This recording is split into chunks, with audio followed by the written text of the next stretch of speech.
Thiruvithamkoor Devaswom board സംഘടിപ്പിക്കുന്ന ആഗോള അയ്യപ്പ സംഗമത്തിൽ രാഷ്ട്രീയ വിവാദം തുടരുന്നു. അയ്യപ്പ സംഗമത്തിലൂടെ സർക്കാർ വർഗീയ ശക്തികൾക്ക് ഇടം കൊടുക്കുകയാണ് എന്നാണ് UDFന്റെ നിലപാട്. അതേസമയം സംഗമത്തിലേക്ക് SNDP NSS നേതൃത്വത്തെ തിരുവിതാംകൂർ ദേവസ്വം ബോർഡ് അധ്യക്ഷൻ PS പ്രശാന്ത് നേരിട്ട് ക്ഷണിച്ചിട്ടുണ്ട്. ഇരുവരും അയ്യപ്പ സംഗമത്തിന് പൂർണ്ണ പിന്തുണ അറിയിച്ചിട്ടുണ്ട്. വിവരങ്ങളുമായി തിരുവനന്തപുരത്ത് നിന്ന് വീണ്ടും ചേരുകയാണ് Salim Malik. Salim, good morning again. ഒരു വശത്ത് രാഷ്ട്രീയ വിവാദങ്ങൾ തുടരുന്നു, മറുവശത്ത് ചില സംഘടനകൾ പൂർണ്ണ പിന്തുണ അറിയിക്കുന്നു. അപ്പോൾ ഈ രാഷ്ട്രീയ വിവാദങ്ങൾ, എതിർപ്പുകൾ അത് അവസാനിക്കുന്നില്ലെന്നാണോ നമ്മൾക്ക് മനസ്സിലാക്കേണ്ടത്?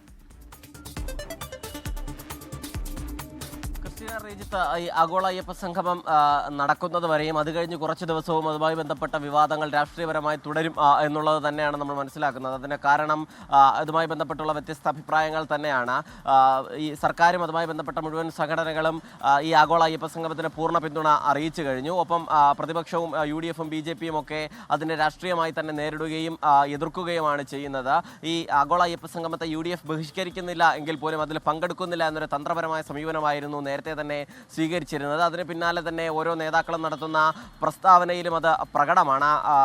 സംഗമത്തെ എതിർക്കുന്നില്ല, പക്ഷേ അതിനെ എതിർക്കുന്നത് മറ്റൊരു തലത്തിലാണ്. വർഗീയ ശക്തികൾക്ക് ഇടം കൊടുക്കാനുള്ള ഒരു അവസരമായി സർക്കാർ ഇതിനെ കാണുന്നു എന്നുള്ളത് ഉൾപ്പെടെയുള്ള തരത്തിൽ മറ്റൊരു രീതിയിലാണ് പ്രതിപക്ഷം അതിനെ എതിർക്കുകയും ചെയ്യുന്നത്. അതുകൊണ്ട് തന്നെ അയ്യപ്പ സംഗമത്തിൽ നിന്ന് പുറകോട്ട് പോവുകയല്ല വേണ്ടത്, പക്ഷേ അതിനപ്പുറത്തേക്ക് അത് സംഘടിപ്പിക്കുന്ന രീതി മാറ്റണം എന്നുള്ളത് ഉൾപ്പെടെയുള്ള കാര്യങ്ങളാണ് പ്രതിപക്ഷം ഉന്നയിക്കുന്നത്. അതേസമയം അതുമായി ബന്ധപ്പെട്ട് തന്നെ മുന്നോട്ട് പോവുകയാണ് സർക്കാർ. ഒപ്പം തിരുവിതാംകൂർ ദേവസ്വം ബോർഡ് അതിൻ്റെ ഒരുക്കങ്ങളിലേക്ക് തകൃതിയായി കടന്നു കഴിഞ്ഞു. ഇപ്പോൾ കഴിഞ്ഞ ദിവസങ്ങളിലൊക്കെ ആയി തന്നെ SNDP NSS തുടങ്ങിയ സംഘടനകളെ നേരിട്ട് കണ്ട Thiruvithamkoor Devaswom board president PS Prashanth ഈ ചടങ്ങിലേക്ക് ക്ഷണിച്ചു. ഇരു സംഘടനകളും ഈ സംഗമത്തിൽ പങ്കെടുക്കുമെന്ന് നേരത്തെ തന്നെ അറിയിച്ചതാണ്.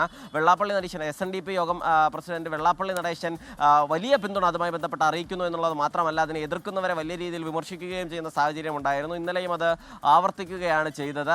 അതിൽ പങ്കെടുക്കാതെ മാറി നിൽക്കരുത് എന്നുള്ളതാണ് അഭിപ്രായം. മാത്രമല്ല ഇതുമായി ബന്ധപ്പെട്ട സംഗമത്തിനെതിരെ BJPയുടെ നിയന്ത്രണത്തിലുള്ള ശബരിമല കർമ്മസമിതി ഒരു ബദൽ സംഗമം സംഘടിപ്പിക്കുന്നുണ്ട്. അതിൻ്റെ ക്രമീകരണങ്ങളിൽ അമിത്ഷായെയും യോഗി ആദിത്യനാഥിനെയും ഉൾപ്പെടെ ഇവിടേക്ക് എത്തിക്കും എന്നുള്ളതായിരുന്നു ആദ്യഘട്ടത്തിൽ പറഞ്ഞിരുന്നത്. പക്ഷേ അതുമായി ബന്ധപ്പെട്ട ചർച്ചകൾ മുന്നോട്ട് പോയിട്ടില്ല. ആ ദിവസം തന്നെ ഇത് സംഘടിപ്പിക്കും എന്നുള്ള നിലയിലാണ് ഇപ്പോഴും കാര്യങ്ങൾ തുടരുന്നത്. പക്ഷേ അതിൽ ഒരു അനിശ്ചിതത്വമുണ്ട്. ആരെയൊക്കെ എത്തിക്കും എന്നുള്ളതും ആരൊക്കെ അതിൽ പങ്കെടുക്കുമെന്നുള്ള കാര്യത്തിൽ ഇതുവരെയും വ്യക്തതയും ഉണ്ടായിട്ടുമില്ല. റിജിത്ത്, ക്രിസ്റ്റീന. സലീം മാലിക്കാണ് വിശദാംശങ്ങളുമായി തിരുവനന്തപുരത്ത് നിന്ന് ചേർന്നത്. ലോകത്തെവിടെയായാലും ഏത് സമയത്തും 24 വാർത്തകളും ഓഗ്മെന്റഡ് റിയാലിറ്റി പാക്കേജുകളും എക്സ്പ്ലെയിനറുകളും വിശദമായി കാണാൻ ഞങ്ങളുടെ YouTube ചാനൽ നിങ്ങൾക്ക് സബ്സ്ക്രൈബ് ചെയ്യാം.